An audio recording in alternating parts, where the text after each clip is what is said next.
when you're accustomed to speaking in a classroom for as long as I have been, it's a little startling to find that people applaud before you even say anything. But you take what you can get.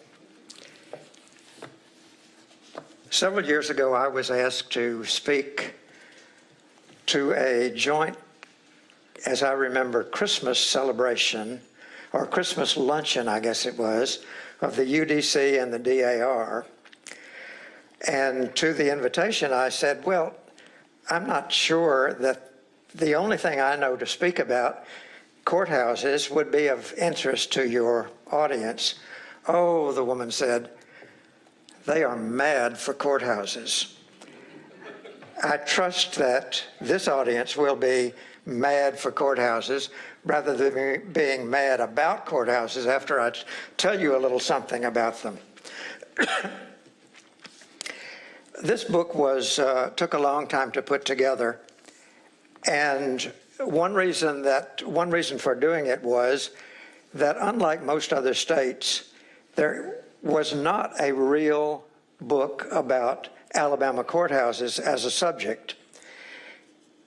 This was about the only one, which I don't know if you're familiar with it, but the Colonial Dames put this together, I believe, in the 1960s. It's not comprehensive, but there is some information in it which gives you a start on the subject. But the book that I have done is not a comprehensive book of present Alabama courthouses. And if any of you are interested in doing that, it would be a good project for you to take up. What I did was to try to find the oldest photograph available of the courthouses that were built in Alabama at least 100 years ago. And that's what you will find in this book. There are courthouses here from every county in the state and photographs, but what I thought I would speak to you about today is not all of them in general, and just concentrate on what I'm calling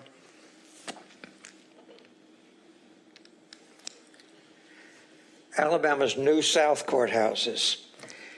Courthouses in the New South period, which is about from 1877 to 1913. So I began. When Lee County was organized, Lee County, the county where I grew up, was organized in 1867 from parts of Macon, Russell, Chambers, and Tallapoosa counties. The state required that certain public facilities be provided at the expense, you will not be surprised to find, at the expense of the county, not of the state.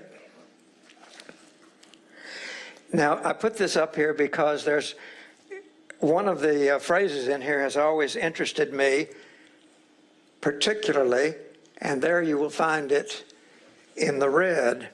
And I thought, what are they telling us? What would make it reasonable to build your jail first rather than your courthouse first? Well, I leave it up to you to muse on that. But in any case, in Lee County, the famous bridge builder, Horace King, maybe you know the name, famous for his skills in constructing bridges particularly, built the first courthouse for Lee County in Opelika. And this is it. It was pretty plain, with only a few touches of interest other than just a solid brick building. You find a portico there and brackets under the cornice, but other than that, it's a pretty standard kind of building. By 1896, the civic elders of Lee County, feeling they could put aside concerns about financial drain on the county, hired an Atlanta architect and a local contractor who tore down the old building. and put up this new, somewhat over-the-top courthouse. Similar stories could be told for many counties in the states all over the Old South. This building is still there, although it doesn't look much like that, but it is a very handsome building. A conventional view of the New South period, the years between 1877 and 1913, is that, architectural speaking, these were 3.5 lost decades. The great historian of the New South period, C. Van Woodward, writes this. He alleges that comparatively little building took place in the states of the old Confederacy, and what was built was ordinarily just utilitarian and not artistic. I hope you'll find enough evidence in my book that in the New South period, at least regarding one building type, the county courthouse, that Alabama was not an architectural desert. And this demonstration is replicable for any southern state. Nothing unusual or unique was underway here.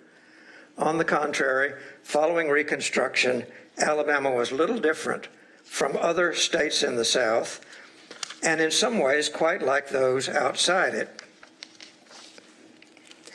Historians may have overlooked the extent of activity and accomplishment in the South during this period because there were many influences that might have discouraged it.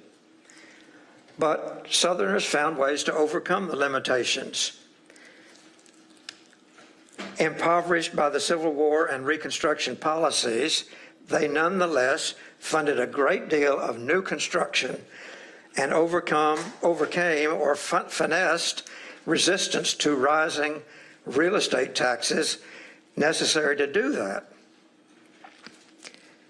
The need for new facilities was greater in the South than elsewhere, both because plans for building courthouses had been essentially on hold for almost 2 decades, and resources and manpower to keep the old courthouse buildings in good repair were diverted elsewhere. This is Tallapoosa County. This building, which was, architecturally speaking, a very fine design, was finished just as the war began. And as a result, maintenance of the building was suspended. By the time the county had sufficient resources to attend to the old building, it needed much larger facilities. The county needed much larger facilities. In the end, the old building was incorporated into the new one. This new one, a distinctively New South project. You can find pieces, bits and pieces of the old building inside this new building, although it's very hard to do. But everybody in Dadeville will tell you that that's what happened here.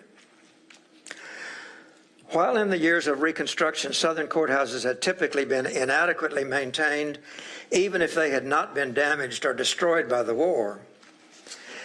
In addition, secure storage and easy retrieval of county records became an urgent need as business activity and population in the South steadily increased, spurring the building and improvement of courthouses. And as the population grew, Southern states organized new counties, such as Lee County, and new counties needed new courthouses.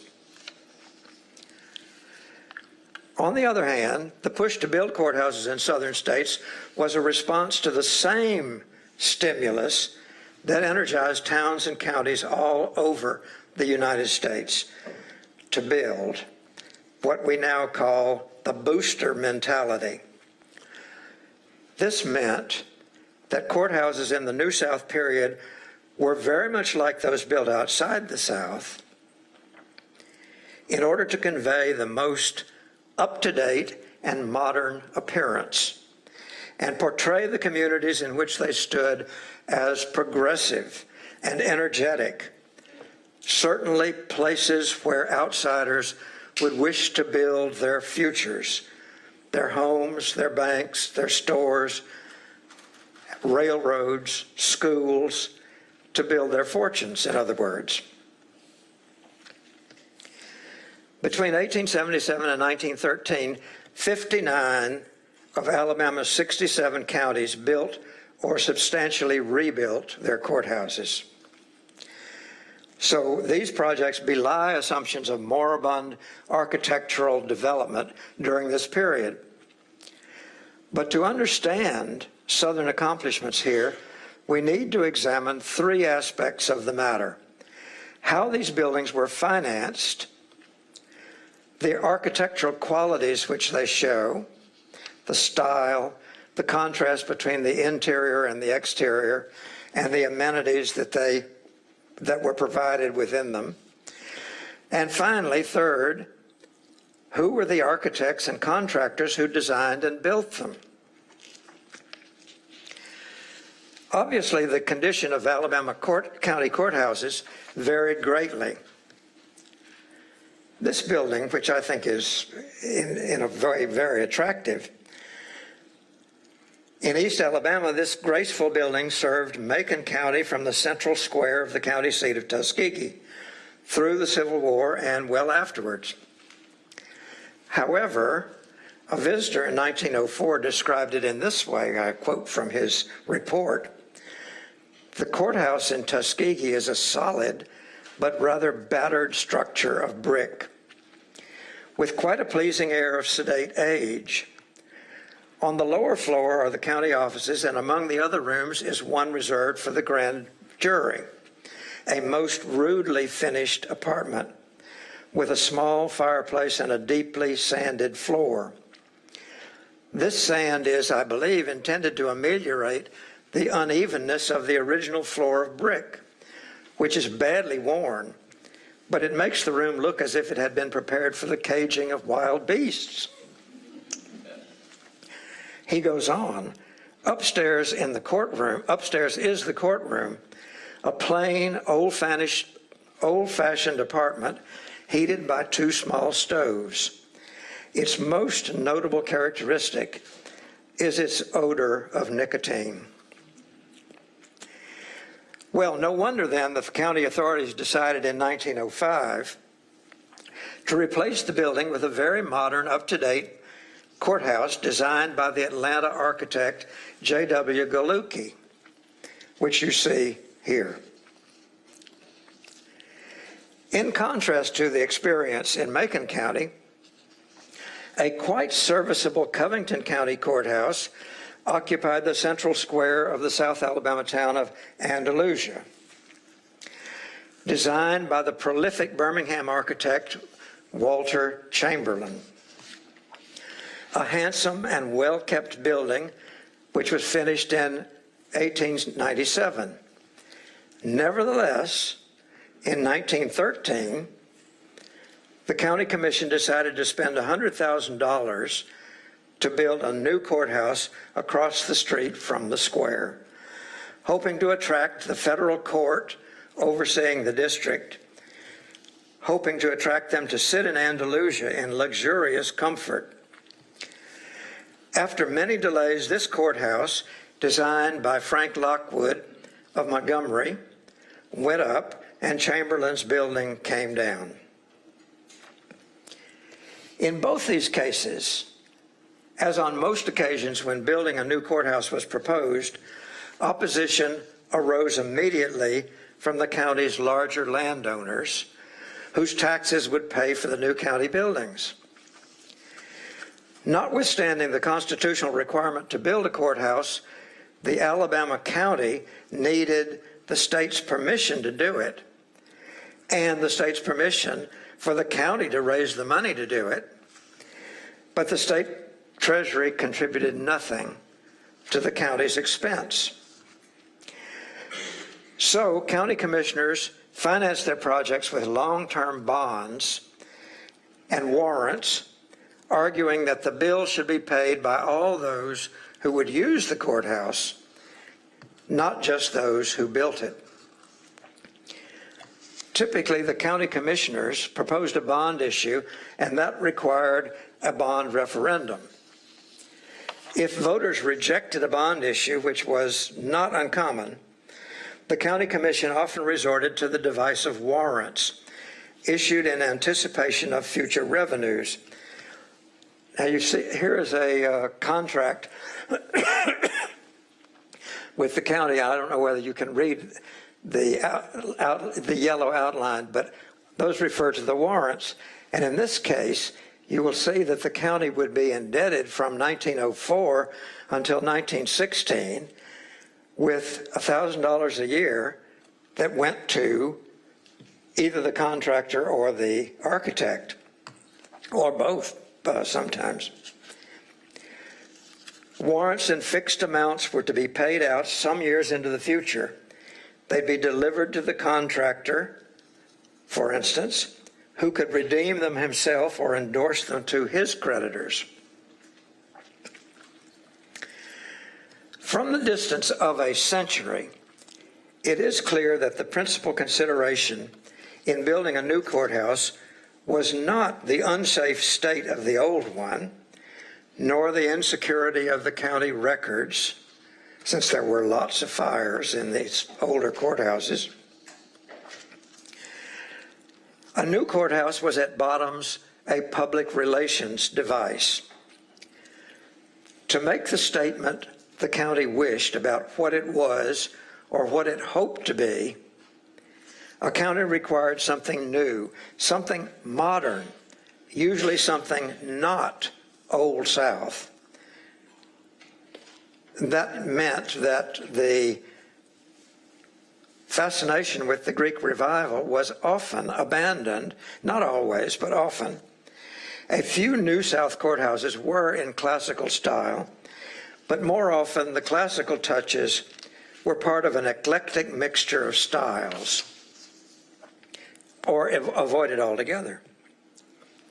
Innovation lay not merely in the decorative elements of a building, but in complex, often novel arrangements of its parts.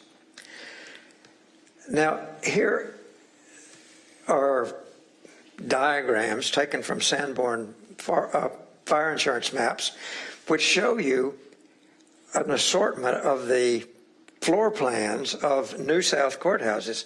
They're very complicated. None of these rectangular boxes anymore. And the hope was to demonstrate how up-to-date they were, how advanced their tastes were. Not to say how complicated the maintenance of these buildings would be. Simplicity was no longer a goal. And views of this model, for instance, of Andrew J. Bryan's Monroe County Courthouse shows a joining of shapes unlike anything seen in Alabama at that time. You probably are familiar with this courthouse. This is a model of it at the top, and this is a view from above of the collection of shapes in this building. I suppose most of you have been to Monroeville to see this courthouse. If you haven't, you should go. It's very much worth the trip.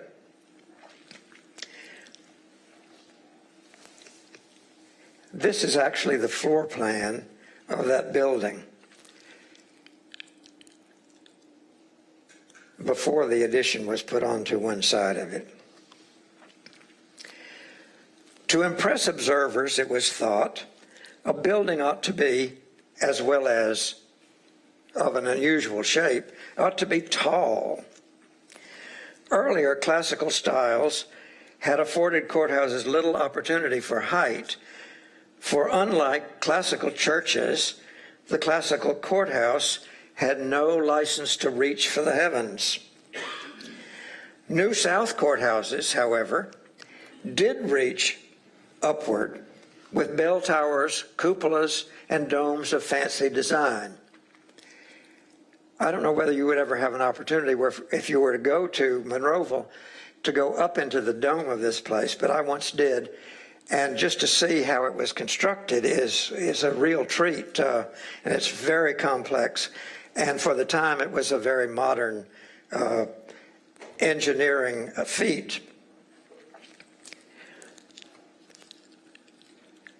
From a practical point of view, the courthouse tower, such as this one in Lee County, standing high in the landscape, could direct the visitor toward it from a distance. Its usefulness as landmark or bell housing or clock stand, however, was never the main point of the features that reached high. You can see that from a distance here, this is in Opelika, the Lee County Courthouse, it stands really high. If somebody came to town with a wad of money wanting to spend it and wanting to make some arrangements in the courthouse, he would know how to find the courthouse. And even today, I don't know whether you can tell that, but the very faint white spire there is the courthouse tower, which is, I think I took this on the interstate, which is quite a distance from downtown.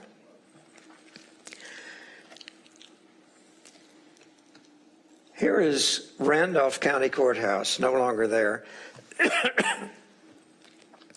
But the Randolph County Courthouse in the small town of Wedowee was designed with this tower. Andrew J. Bryant, the same man who designed the Monroeville Courthouse, designed 3 stories in the main block with a tower that soared to 5 stories. And if you go and look at the old newspapers that were written at the time this building was under construction, just about every week they would go and say, well, the tower is this high, the tower is this high, the tower is this high. They were fascinated with this construction of the tower. The symbolic importance of the feature was well understood in places like Wedowee, and the local newspaper, the Randolph County Leader, admiringly reported, is still going up, and will soon be out of sight. The importance of exterior embellishments and finishes, of height, of every feature of a courthouse that would attract and delight and impress any casual visitor is underscored by comparison with decorations and finishes of the courthouse interior, few of which unfortunately have been preserved. But here we are back in Monroe, and you can see how elaborate the dome is on that building and how plain and very simple are the interiors of the building. So they wanted to get people to notice the building, but once they got them inside, then they could do the business without too much complication. Alabama's NewSouth courthouses varied considerably in this, but the general rule was that exterior is more elaborate, interior less so, often much less so. Public entrances might have marble floors. Lee County itself did and has preserved some of the marble floor, or wainscoting, or an elaborate cast iron staircase, but floors and woodwork in offices were usually quite plain. In the courtroom, some elaboration around the judge's bench was common, but accommodations for jury, for principals in a trial, and for the public were often little more than utilitarian. Features that enhanced the business conducted in the building were not ignored. The era of electrical lighting began as the NewSouth period began, and by the turn of the century, many municipalities were providing reliable electrical service to replace gas lighting. Here is a very interesting photograph from Houston County soon after the building was built, and it was wired from the beginning. Unfortunately, the county had placed its bets on Thomas Edison's direct current system, if you're familiar with electrical systems. And when the municipal supplier switched to alternating current, which was fairly soon afterwards, the courthouse went dark and had to rely on old-fashioned kerosene lanterns. And if you look here, you will see there up at the top, that was an electrical fixture, which was unusable. And so you find, well, I can't find them from this angle, but anyway, there are kerosene lamps, well, for instance, right over there, which they had to use in place of the electrical system until they redid the whole system. Advocates usually argued that building a new courthouse would provide greater security for county records. And county records, not only in Alabama, often enough were damaged or destroyed by fire to give that point great weight. 13 Alabama courthouses and most of their records burned in this period that I'm speaking about. Building contracts commonly specified fireproof or partially fireproof construction and required various security devices like safes, iron bars at windows, shutters on the records room, that sort of thing. Along with incidentally, the Wedowee courthouse that I showed you earlier had such a specification in the contract with the architect. The building nonetheless burned.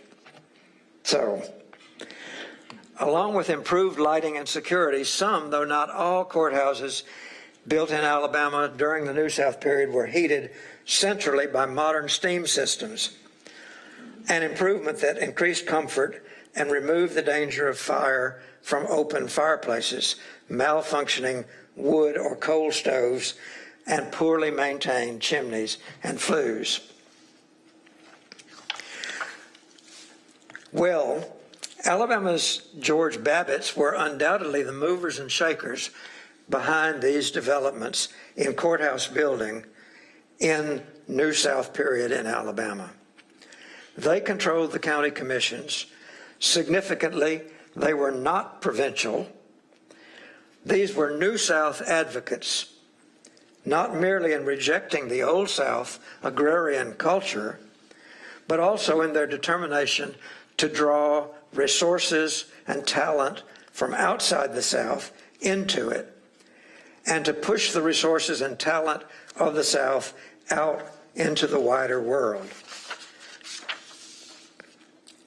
Despite considerable pressure from their constituents to employ local designers, local builders, local materials, and to satisfy local tastes, which usually were traditional and conventional, a typical NewSouth project began as a design competition, advertised at least locally and regionally and sometimes nationally.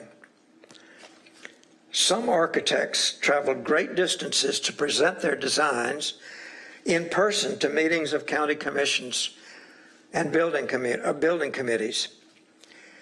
Upon winning a design competition, the architect would then complete a set of plans and specifications. The county would then place a notice to contractors, both in local newspapers and in widely circulated publications like these, which were very important in the development of building in the NewSouth period, as well as all over the United States. The county placed a notice to contractors both in local newspapers and in widely circulated publications, like the Manufacturer's Record, which was published in Baltimore, the American Architect and Building News, which did carry some Southern information, and the Southern Architect and Building News. And in these publications, which were widely circulated and contained an amazing amount of information about what people were talking about in various small towns all over the South, what contracts were needed, and who won the contracts, and the amounts for which they were awarded. In these publications were advertisements that plans could be seen in the county probate judge's office or the architect's office, or in something called builders' exchanges, which were in cities like Atlanta or Louisville and St. Louis, where architects would place their plans, local builders could come in and examine them, decide what to bid, and then send the bid down to the local probate judge's office. When the county commission met to select the winner, almost always the low bidder, local and out-of-town contractors might again be on hand to offer their bids in person. Architect specifications and contractors' proposals often called for materials that were not local. Thus, for example, the buff-colored brick, face brick in Monroe County, which you may have noticed, was manufactured in Slidell, Louisiana, and brought in by rail. And that was increasingly, as railroads became more and more important and available, that was increasingly the way this was done. Steel, increasingly common in these buildings, was a local material only near the steel-producing areas around Birmingham. And so it, too, came in by rail if needed. The Limestone County Courthouse design called for Bradford stone, which is a very odd name for a product that was not found in Alabama, but could be found fairly easily in other places. The courthouse bell was manufactured by the McShane Foundry in Baltimore, usually. The courthouse clock by Seth Thomas in Massachusetts, or the Howard Clock Company in Boston and New York. So they're bringing these things in, both the designs, sometimes the materials, and as you'll see in a minute, sometimes even the builders. Architects and builders of NewSouth courthouses in Alabama usually were Southerners, but only a few were Alabamians. Of the 73 courthouses in 59 counties I have called the New South, fewer than half whose designers are known can be attributed to Alabama architects. The best known, perhaps, is M.M. Tye of Elba and Union Springs, the Lockwoods of Birmingham, two brothers, and B.B. Smith of Montgomery, the Lockwoods of Montgomery, and B.B. Smith of Montgomery, Walter Chamberlain, who was a native Tennessean but moved his practice to Birmingham. Other courthouse architects had practices based in adjoining states. Alexander Bruce and J.W. Galucki, I already mentioned, C.W. Carlton in Tennessee, and the Hull brothers.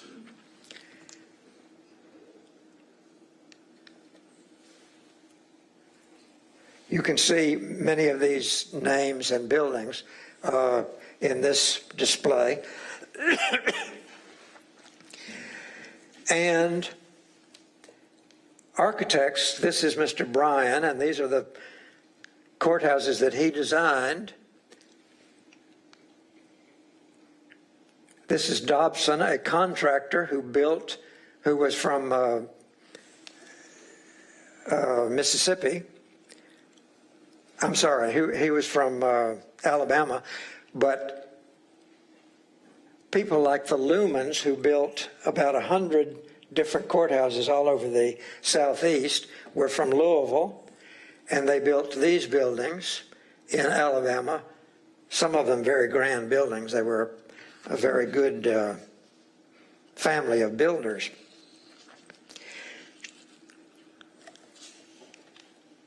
And those are the lumens.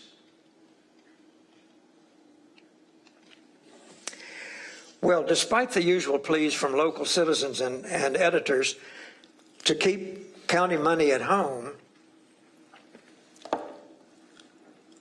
NewSouth courthouse contractors were as likely to be out of town or out of state as hometown builders. The Opelika firm of Andrews and Stevens built the Lee County Courthouse. A.J. Ingalls, a local contractor, the Winston County Courthouse in Double Springs. Arthur Marshall built the Elmore County Courthouse in his central Alabama home of Wetumpka. And as an out-of-towner, the Lauderdale Courthouse in North Alabama.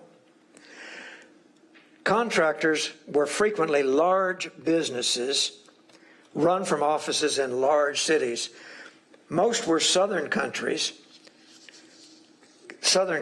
but only 3 of the large contractors were from Alabama.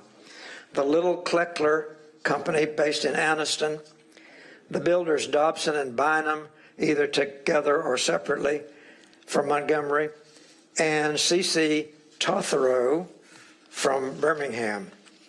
All these did substantial business outside Alabama as well as in the state.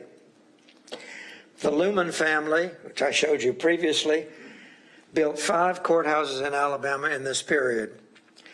The Hulls of Jackson, Mississippi designed the Choctaw County Courthouse and were contractors for the courthouses in Clark and Cleburne, or Claiborne as you prefer. Well, this small slice of Alabama building history during the NewSouth period demonstrates that building here was just as vigorous as in other countries, other places in the American South, and many places outside it. That it was undeterred by scarcity of local resources, either financial or technical or artistic or material, and that it was driven, just as in most other places, by the impetus we call Boosterism. Alabama boosters showed as little restraint as their counterparts anywhere. I quote about the Monroe County Courthouse the claims of its boosters. The Monroe County Courthouse, its boosters claimed, will be an ornament to the county, and so handsome and massive a structure should be regarded a tower of strength to the good people and a menace to the wrongdoers, and should awaken an amount of pride in all to stimulate the better element in every nature. And with a forward march of progress and action, redeem the reputation of one of the best counties in Alabama. Well, small praise, wouldn't you say?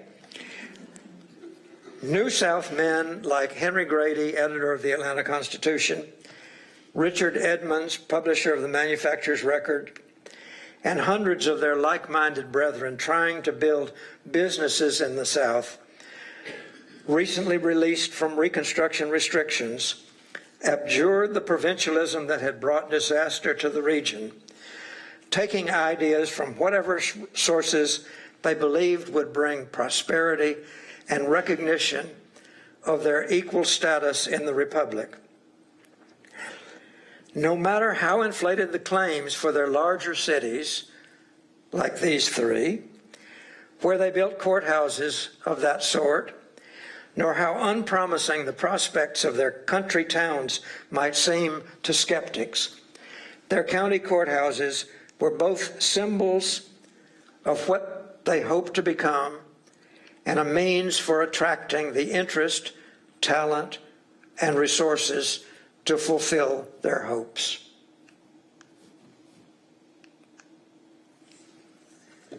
And I conclude with that. Thank you so much, Dee. All right, if you have any questions, please raise your hand, and either myself or Wesley will pass you the microphone.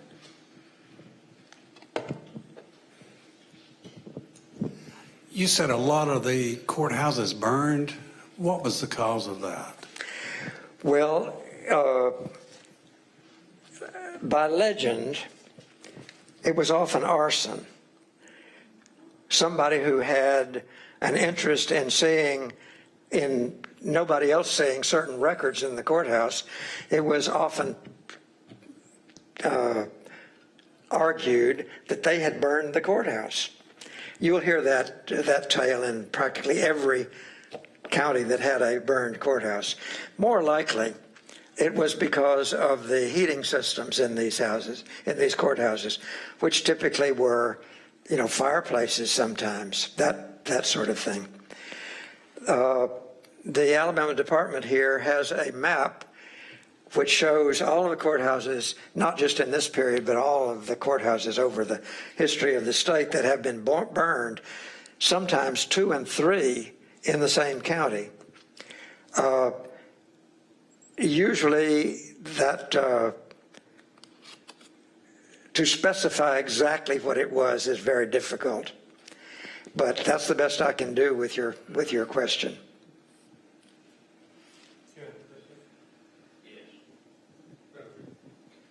How many of the courthouses that you've shown are still in existence today? Well, I put that in the book when it was no longer existing. There are a good number that are still existing. For instance, I frequently refer to the Lee County Courthouse because that's the one I know best. But it depends a great deal on how they have been preserved. And in a place like Monroeville, the interest of the people in preserving the old courthouse, even when a newer facility would serve their purposes better. So it's become a museum there in Monroeville, as you may know. But something like this has been replaced.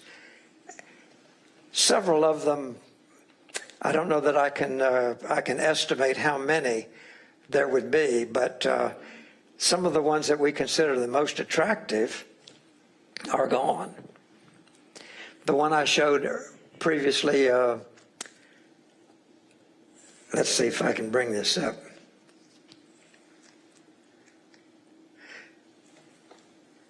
This one in Dallas County, which I always thought was a really beautiful building. Unfortunately, it seemed to have, there were some construction flaws in it, and that central part of it fell in one day. So there was a wing that had already been built on the courthouse, and so they moved everything in there and just took the rest of the thing down. But today you would find preservationists up in arms about not rebuilding the courthouse. And I guess I have to applaud that. So,